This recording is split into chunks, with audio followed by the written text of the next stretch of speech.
¿Qué consideras puede pasar con esa situación de Ucrania? Me pregunta Maite Gómez. Y la doble cara de Trump en este conflicto ya no tiene una doble cara, tiene una sola cara, la cara de Putin. Me preocupa el delgado hilo que se puede reventar. Por favor, explíqueme. El punto es, mira, casi seguro estás en España o en América Latina. Tenemos el problema de que se ha presentado a Europa de manera incorrecta en América Latina, como una especie de apéndice de Estados Unidos, como una especie de cero a la izquierda, ¿no? Sin tener en consideración que la Unión Europea tiene una economía mayor o igual, esencialmente igual, décimas de punto. Una economía igual a la de Estados Unidos, que es una economía 9 veces mayor que la de Rusia, la de la Unión Europea. Y que a la hora de apoyar a Ucrania, como le aclaró Macron a Trump el otro día, Europa ha puesto el 60% de lo que se le ha entregado a Ucrania. Europa con una economía tal y Estados Unidos con una economía igual, y los dos supuestamente interesados estratégicamente en que no caiga Ucrania, Europa ha puesto el 60%, y parte de ello ha sido en donativos, no en créditos y préstamos y cartas de crédito. Entonces, yo creo que Estados Unidos puede recapacitar, y si no, como dijo el ganador de las elecciones en Alemania, Merz, el pasado domingo, Europa tiene que independizarse de Estados Unidos. Pero mira, es un buen momento y es un buen pretexto para contarles algo que les quería contar. Alguna vez conté cómo funcionaba la Unión Europea, pero ¿qué historia, cómo se llega a la Unión Europea? A lo que hoy es el organismo multinacional más ambicioso de la historia de la humanidad. Pues vamos a hacer un recorrido a través de una serie de hechos y datos de cuál es la historia de la Unión Europea. Bueno, para empezar, termina la Segunda Guerra Mundial, en la alianza con Rusia se hace humo inmediatamente, Rusia emprende su labor de transformar al comunismo a todo el mundo, y el resto del mundo se emprende la labor de no quiero. Y es que la forma de hacerlo de Rusia es evidentemente a través de la lucha armada y a través del financiamiento de grupos guerrilleros y la desestabilización de los países occidentales. Nos guste o no, por supuesto, Estados Unidos trató de hacer lo mismo en los países soviéticos. Sí, era una guerra, se llamó la Guerra Fría. Y muchos jóvenes hoy ya no saben que existió la Guerra Fría. Pero bueno, un ministro de finanzas francés, se llama Robert Schuman, dijo que Europa tenía que salir del ciclo de guerras en el que estaba metido desde hacía solo unos cuantos miles de años, 3.000 años, ¿no? Es decir, que vivía en guerra permanente. Creo que no hubo un día de paz. Y como guerra me refiero a guerra entre las potencias europeas, entre las grandes naciones o imperios que se iban sucediendo, porque el mapa de Europa que ustedes conocen hoy es un mapa reciente, recién inventado. Gran parte del centro, sobre todo de Europa, tenía fronteras distintas y cachos de Polonia que pertenecían a Alemania y cachos de Chequia de Alemania que pertenecían a Chequia o a Checoslovaquia. Existió un país que se llamó Checoslovaquia, otro que se llamó Yugoslavia, que ya no existen. Las fronteras fueron móviles en Europa constantemente, pero los distintos imperios, reinos y naciones o países o estados-nación que había, se la vivieron en guerra entre ellos, hasta mayo de 1945, cuando Berlín se rinde, cuando la Alemania nazi se rinde, y el 8 de mayo de 1945 finaliza la guerra en Europa, seguiría todavía hasta el 19 de agosto en el Pacífico Sur contra el Imperio japonés. El continente europeo estaba hecho polvo. Había sido bombardeado, destruido, quemado, saqueado por unos y por otros. Sobre todo la zona este por los soviéticos y los alemanes, y la zona oeste por los alemanes, fundamentalmente, ¿no? Entonces, a Robert Schuman se le ocurre hacer una especie de Europa unida. Y tiene una frase que a mí siempre me ha gustado, dice, Europa no se hará de una vez ni en una obra de conjunto, se hará gracias a realizaciones concretas que creen, en primer lugar, una solidaridad de hecho. Es ese sentimiento de europeísmo que creo que todavía falta en Europa, pero que se puede generar muy rápidamente con las circunstancias que estamos viviendo en la actualidad. Bien, como con Rusia lo que había era una guerra, el 4 de abril de 1949 se crea la OTAN y el 5 de mayo se crea el Consejo de Europa, que es, el Consejo de Europa es un consejo en el que están los mandatarios de los principales países europeos y ese consejo crea el Convenio Europeo de Derechos Humanos que entra en vigor el 3 de septiembre de 1953.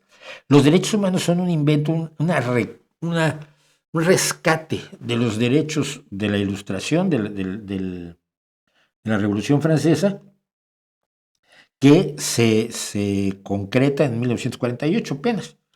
Los artículos de la Carta, de la Declaración Universal de los Derechos Humanos. Y el Convenio Europeo de Derechos Humanos entró en vigor 5 años después. El 9 de mayo de 1950, que por eso es el Día de Europa, Schuman propuso integrar las industrias del carbón y el acero. El 18 de abril de 1951 se firmó un tratado para gestionar en común las industrias del carbón y el acero. Una vez que tienes eso, ningún país puede producir armas de guerra para volverse en contra de los demás, que es lo que había pasado incesantemente en el pasado. 1952, un año después, se crea la Comunidad Europea del Carbón y del Acero. Esto es lo menos épico que te puedas imaginar. La lucha por crear la libertad de Europa. No, unos convenios comerciales y una idea de cómo haríamos, si hacemos negocios juntos es más difícil que nos peleemos, ¿no? Nos hagamos la guerra. El 25 de marzo de 1957, voy a poner esto, que es el resumen es tremendamente poco resumido. Son los tratados de Roma que establecen una mayor cooperación económica y crean lo que fue en el momento de la Comunidad Económica Europea, la CEE, que finalmente empezó a funcionar el 1 de enero de 1958. El 19 de marzo del 58 nace el Parlamento Europeo. Fíjense lo joven que es la idea de una Europa unida, la idea de un Parlamento Europeo.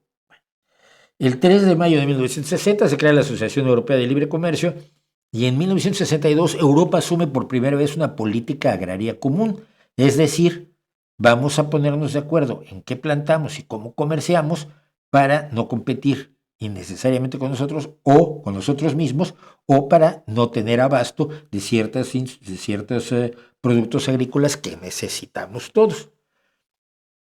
Y así, en 62 empieza la política agrícola común. En 1968 empieza la Unión Aduanera, donde los 6 países entonces miembros de la Comunidad Económica Europea eliminan los derechos de aduana sobre los productos que importan entre ellos 6. Es la apertura de fronteras, es el libre comercio, pero mucho más controlado del que te vende Estados Unidos. En 1975 se crea un Fondo Europeo de Desarrollo Regional para eliminar disparidades. ¿Qué es lo que pasa? Si tú querías que España entrara a la Unión Europea, tú tenías un país pobre, con una dictadura horrorosa, que había mantenido a España en la miseria, en el miedo, en la ignorancia, en la falta de oportunidades, en la falta de educación y en la opresión y represión que implica el que el arte, la cultura y demás estuvieran supeditados a las ideas fascistas de un militarote de baja estatura.